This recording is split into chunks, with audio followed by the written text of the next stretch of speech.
rekan media, selamat malam.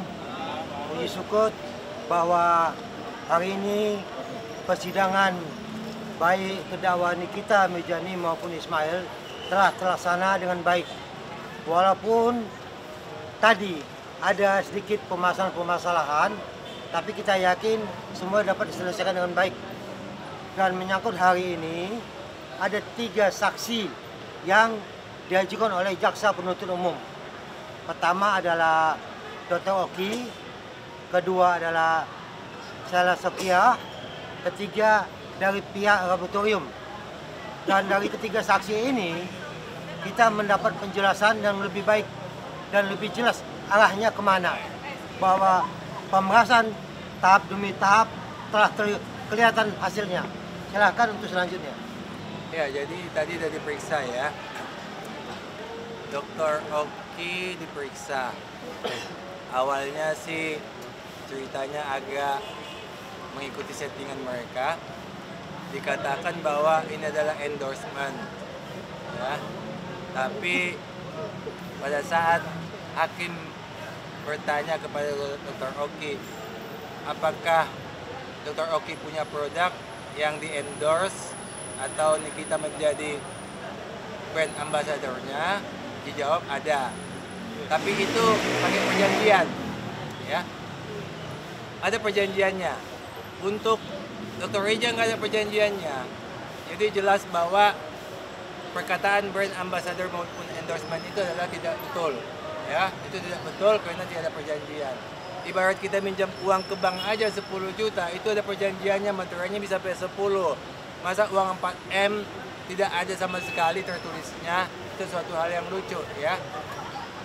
Kemudian juga tadi terungkap bahwa aktor intelektualnya ini adalah Nikita. Ya. Di situ terlihat bahwa Nikita mengatakan ke Oki, yang penting aku dapat uangnya. Yang penting rumahku lunas. Ya. Berarti semua ini adalah aktor intelektualnya adalah Nikita. Pelaksana langsung adalah Mail. Mail ini melaksanakan tugasnya dengan bimbingan Dr. Oki. Di mana Reja mengatakan kepada Nikita mengatakan kepada Mail, pakai nama gua. Ya. Makanya Mail berani pakai nama Nikita. Kemudian Nikita mengatakan kepada Oki, dedinya Bems tolong diajari Mail. Ya. Makanya Mail pintar berkata-kata untuk mendapatkan uang 4M ini.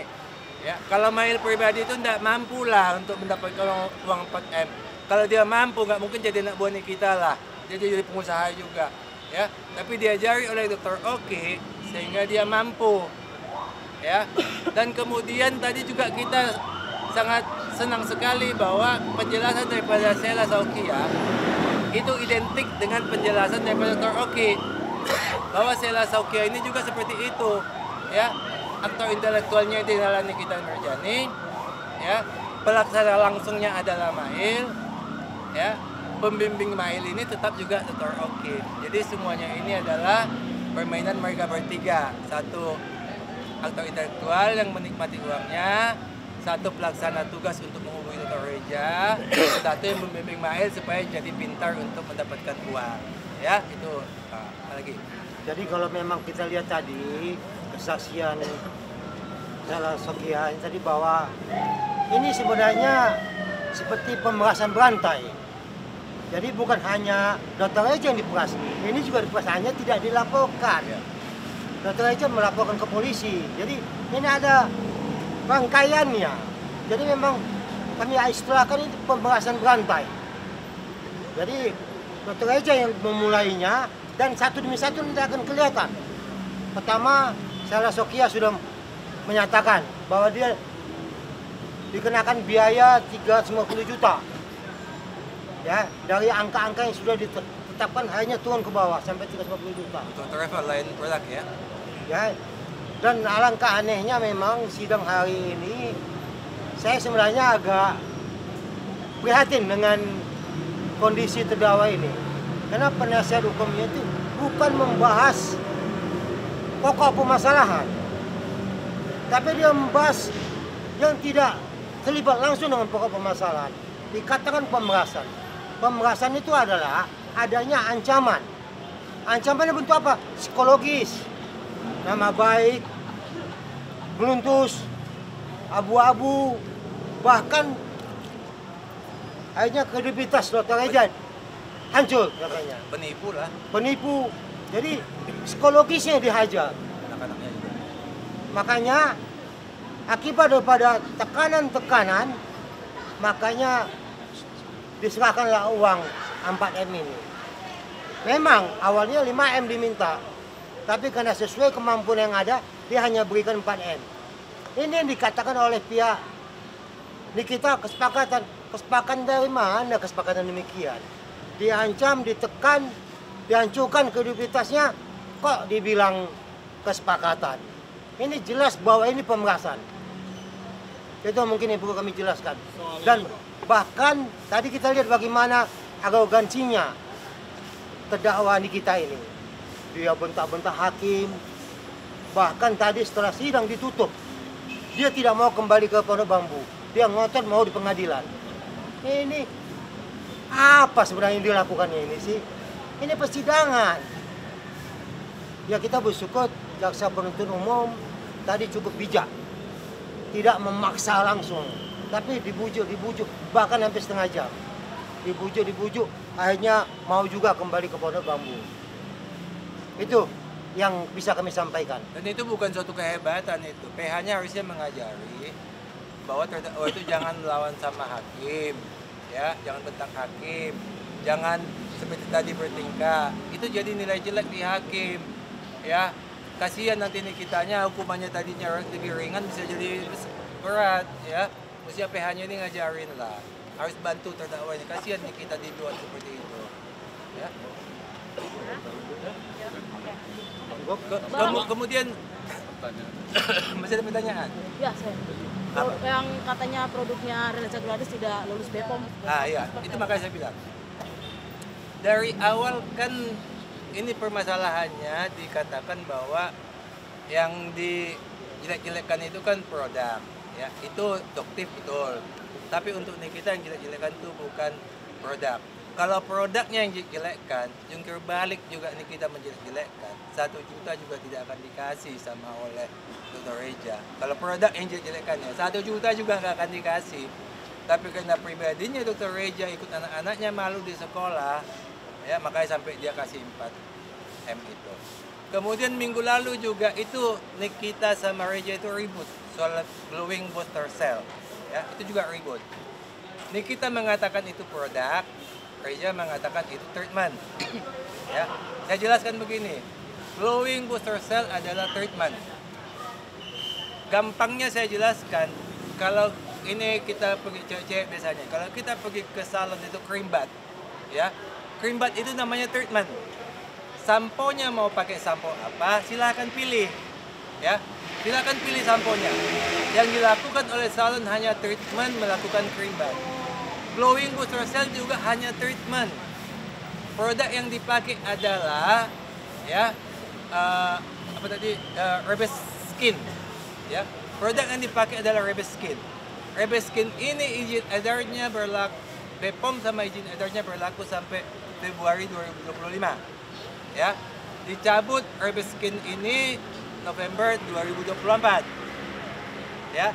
Dr. Reja melakukan glowing booster cell menggunakan Rebes Skin ini terakhir Mei 2024. Jadi sebelum dicabut, Dr. Reja sudah menghentikan glowing booster cell untuk menggunakan Rebes Skin. Ya, karena kurang banyak peminatnya. Bukan karena BPOM, kurang banyak peminatnya.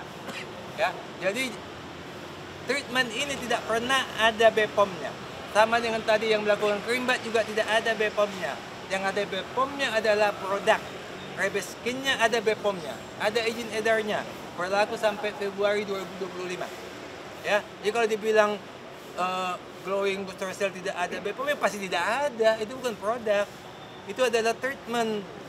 Makanya kemarin Dr. Reja mengatakan treatment, kitanya nggak bingung. Apa treatment? Jangan ngerti treatment. Treatment itu seperti itu, ya. Kalau kita cream bath, itu treatment. Samponya terserah pakai apa. Ya, Bang, berarti dengan apa yang diposting di Instagram resmi BPOM itu adalah kesalahan dari BPOM ya Bang, yang tidak mengerti perbedaan produk sama treatment. ya, jadi tidak dipahami bahwa glowing booster cell ini treatment.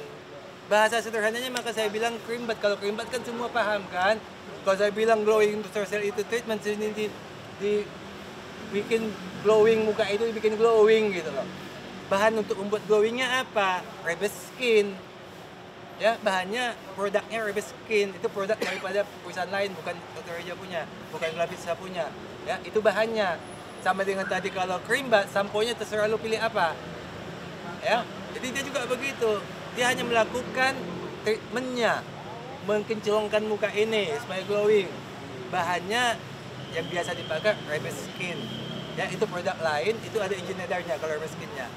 Jadi mereka ini salah paham, dikira kita juga kemarin minggu lalu salah paham juga. Dibilang glowing booster cell itu adalah produk, bukan ya. Mungkin yang akan dilakukan oleh Reza Gladys ketika ini kan yang tadi Abang bilang, ini kan menurut statementnya Abang, itu adalah treatment bukan produk. Apa yang mau dilakukan? Mungkin Nanti kami klarifikasi kah, akan atau seperti apa? coba bicara bahwa tim kami pihak kuasa hukum Reja Gladys akan membahas bersama apa sikap kami selanjutnya.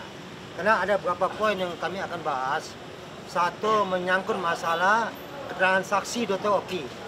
Ini juga akan kami bahas apa langkah selanjutnya yang akan kami tindak lanjutin. Termasuk menyangkut masalah apa yang diputuskan oleh BPOM ini. Kami akan bahas. Jadi nanti akan kami bahas bersama dulu dengan tim kami bersama, dengan pihak klien kami juga. Apa langkah-langkah selanjutnya mungkin nanti kami akan sampaikan. Bang, tapi kan yang dipermasalahkan bahwa Rebes Skin-nya itu ya, Rebes Skin-nya itu yang tidak ada izin edarnya mungkin Bang. Bukan. Tadi yang dia katakan, memang saya sudah baca di media. Di BPOM-nya juga sudah ada. Ya, yang tidak ada itu izin BPOM untuk glowing booster cell. Karena glowing booster cell ini dikirain produk. Ya memang nggak ada izin BPOM-nya itu nggak ada. Sampai kapan juga nggak ada. Itu bukan produk. Yang dapat izin dari BPOM itu adalah produk. Produk yang digunakan Dr. Reja untuk glowing booster cell ini adalah Rebes Skin. Ya, jadi itu ada izinnya loh sampai Februari 2025. Ada izinnya Rebes Skin itu ada. Ya. Oke. Udah teman-teman.